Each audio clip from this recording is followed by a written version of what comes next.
The Russians outnumbered them 5-1. This was almost the development of the tactics that we have seen evolve even further today. The sheer diversity and volume of the forces committed to the battle makes Bakhmut unique.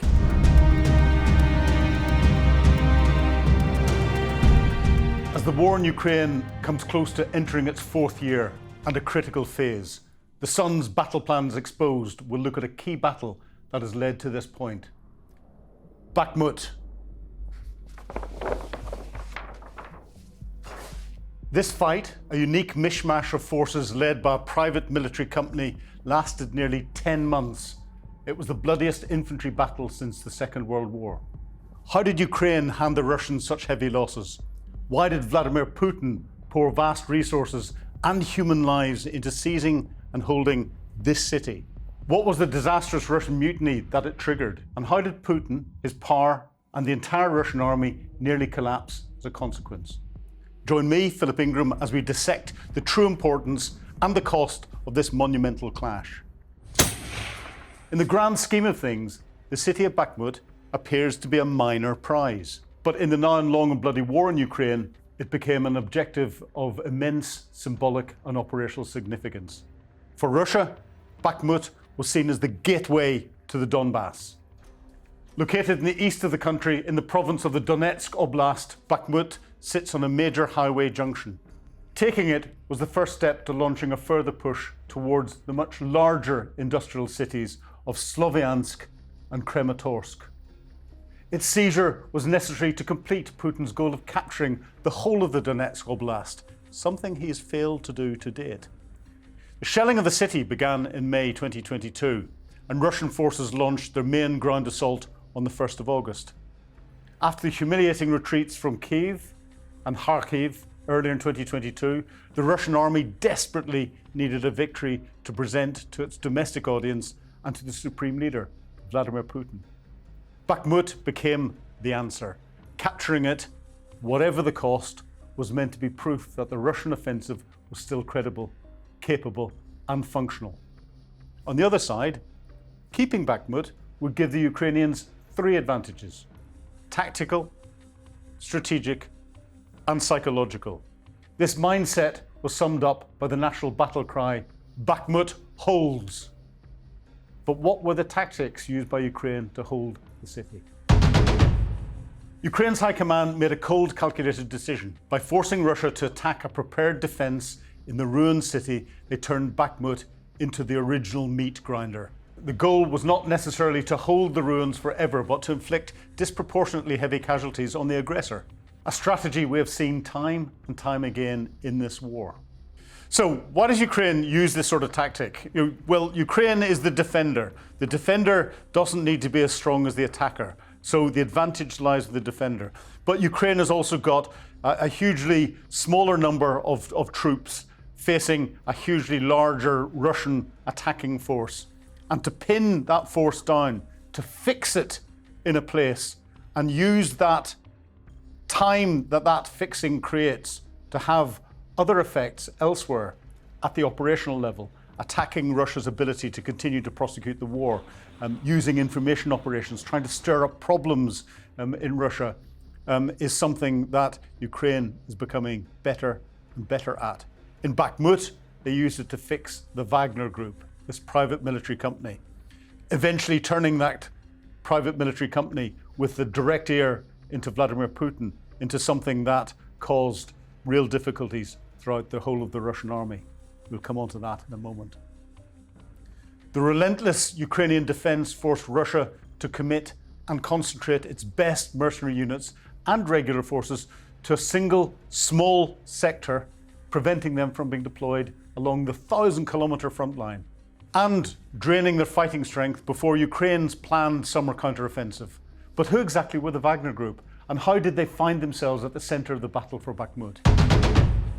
The sheer diversity and volume of the forces committed to the battle makes Bakhmut unique. The Wagner Group, officially known as the Private Military Company Wagner or PMC Wagner, is a Russian paramilitary organization that was founded in 2014. Interestingly, private military organizations are illegal under the Russian constitution. It was run by Putin's former close ally, Yevgeny Prigozhin. Russia calls the Wagner Group a private military company, though it has been labelled as a network of mercenaries by others. It operates, or did operate, not just in Ukraine, but operates in other countries around the world, where it continues to focus its activities today. It is believed that as of December 2022, the Wagner Group had an estimated 50,000 personnel inside Ukraine. This number was made up of around 10,000 individuals on contract and about 40,000 convicts that had been recruited or brought in from Russia's prisons. The attack in Bakhmut was spearheaded by the Wagner Group under Yevgeny Prigozhin's leadership. He often led from the front. The vast majority of the infantry assaulting Bakhmut were convict recruits, prisoners from Russia given freedom in exchange for 6 months of service, if they survived. They were poorly trained, poorly led, and used in wave attacks and designated as cannon fodder, leading to horrific losses, but relentless pressure on Ukrainian lines. They'd throw the manpower in so that Ukrainians ran out of ammunition before they'd throw other manpower in, forcing the Ukrainians to temporarily withdraw from their strongholds before the Ukrainians could counter-attack back again. This convict force was backed by Wagner's more experienced personnel, its mercenaries. They provided tactical leadership and support. On top of this, surrounding it, was the regular army support from the Russian army. The Russian Ministry of Defense Forces, including elements from airborne forces, the VDV, and mechanized rifle brigades, providing heavy artillery fire, air support, and held the critical defensive flanks outside the city, often clashing with Wagner's leadership over strategy and supplies.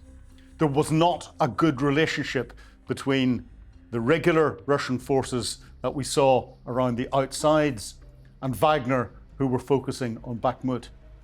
This strain came from the very top. Yevgeny Prigozhin had a direct line to Vladimir Putin. The Russian defense minister and commander of Russian forces overall inside Ukraine did not like this. So Shoigu and Gerasimov were at odds with what Prigozhin was doing, and they were at odds with the fact that Prigozhin had a direct line to Putin and was taking his orders directly from there. They wanted greater control. We saw them try to get that time after time, and Prigozhin kept pushing back. So how did the Ukrainian defenders hold off this mix of mercenaries, convicts, and the conventional Russian army? The defense of Bakhmut was maintained by a rotating but highly determined collection of Ukraine's best units, even when faced with a manpower advantage that some estimates put as 5-1 in Russia's favour during the peak of the fighting. Key forces included the highly effective 3rd Separate Assault Brigade, the 46th Air Mobile Brigade, and the 77th Air Mobile Brigade. These were Ukrainian elite units and were responsible for the close quarters, urban defence and counter-attacking the flanks. Elements from mechanised brigades like the 24th, the 57th and the 58th and the units of the National Guard rotated in and out to sustain the long defence, using the ruins and the trenches for highly effective cover against the constant Russian bombardment. Ukrainian forces use modern intelligence, including an extensive use of drones to maximise the effectiveness of their superior artillery. Their Ukrainian artillery was superior because it had a longer range. The Western supplied 155mm guns had a much longer range than the Russian 152mm, but it was a slightly larger warhead. However, the effectiveness came in with the accuracy by which the Ukrainians could hit the Russian targets. And that accuracy was enhanced by the intelligence that came from the drones that Ukraine saturated over the city. This was almost the development of the tactics that we have seen evolve even further today, where drones came in to gather intelligence. Now drones are providing most of the firepower, but here it was directing artillery, a traditional task for UAVs. But here, commercial, off-the-shelf drones were providing that pinpoint accuracy that was needed for the very accurate Western supplied artillery, having a devastating effect. The Russian defences in Bakhmut and the Wagner private military company in particular. Ukraine faced a huge disproportionality when it came to ratio. The Russians outnumbered them some 5-1 during the peak of the fighting. Now, from a doctrinal perspective, the attacker needs to have a minimum of 3-1 advantage over a defender in normal terrain to be able to punch through.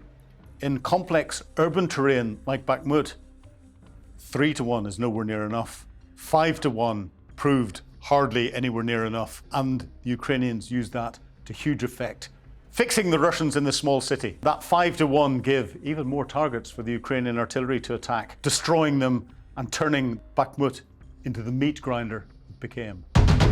The battle raged through the winter and spring of 2023. The cost continued to mount, but the tactical objective changed for Ukraine. So the change came with the fall of the nearby salt mining town of Soledar to the north of Bakhmut.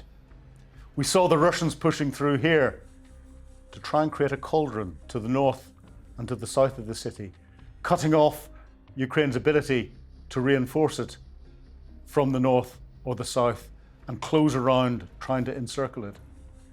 In January 2023, it was a critical step for Russia, giving them a vital northern flank to press the attack on Bakhmut itself.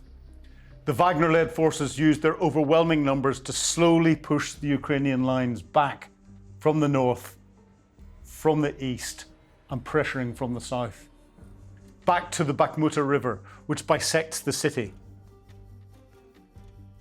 Ukraine essentially accepted the loss of the ruined urban core, judging that the defence had achieved its primary strategic goal to exhaust Wagner and to tie down the Russian regulars.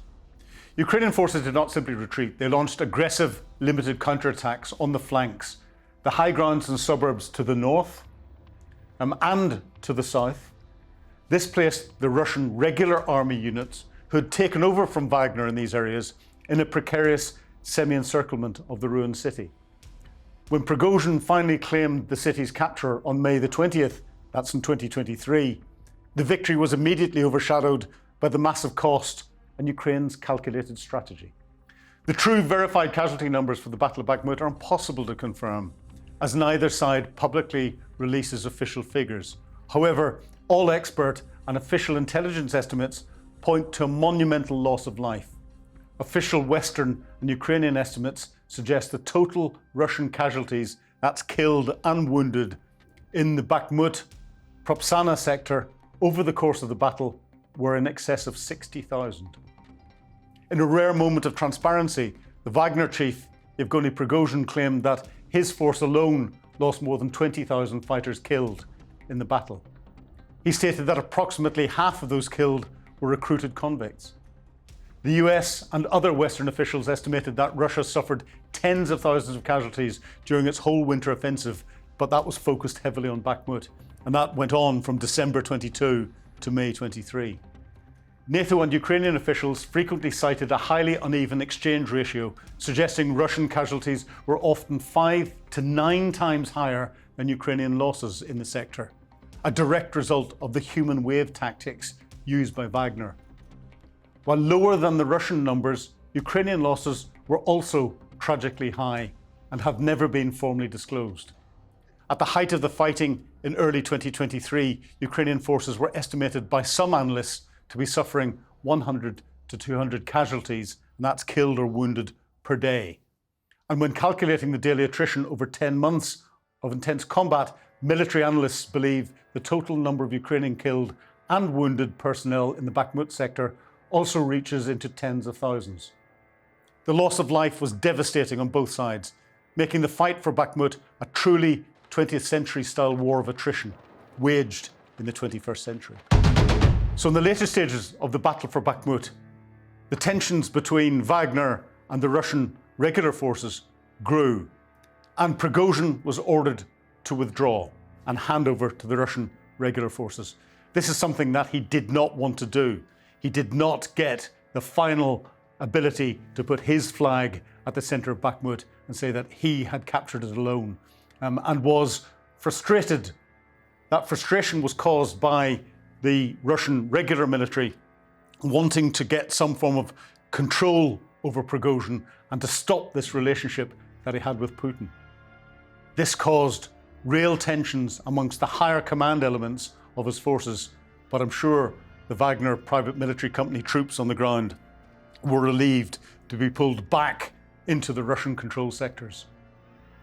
Putin's close confidant went on to become his greatest enemy. when he launched an alleged coup in June 2023. The oligarch was often referred to as Putin's chef. He had started as Putin's chef. He then took over the contracts and supplying food to the whole of the Russian army that turned him into a Russian billionaire and an oligarch in his own right. That is something that put him at odds with Gerasimov and with Shoigu, who themselves were oligarchs and trying to influence what was going on in contracts into the Russian army. Prigozhin's move in Moscow was very much, from his perspective, something that he carried out as a protest. And I think when he suddenly realized that it wasn't being resisted and he was getting close to the outskirts of the city, he got worried because he realized then what the real consequences of his action would lead to. And those consequences were, after he was welcomed back into the fold by Vladimir Putin, apology accepted, moving forward, command and control relieved from Wagner, Wagner disbanded. Yevgeny Prigozhin had an accident. His aircraft fell out of the sky, but it only fell out when a Russian anti-aircraft missile hit his private jet as he was trying to fly out of the country. The legacy of Bakhmut is therefore complex.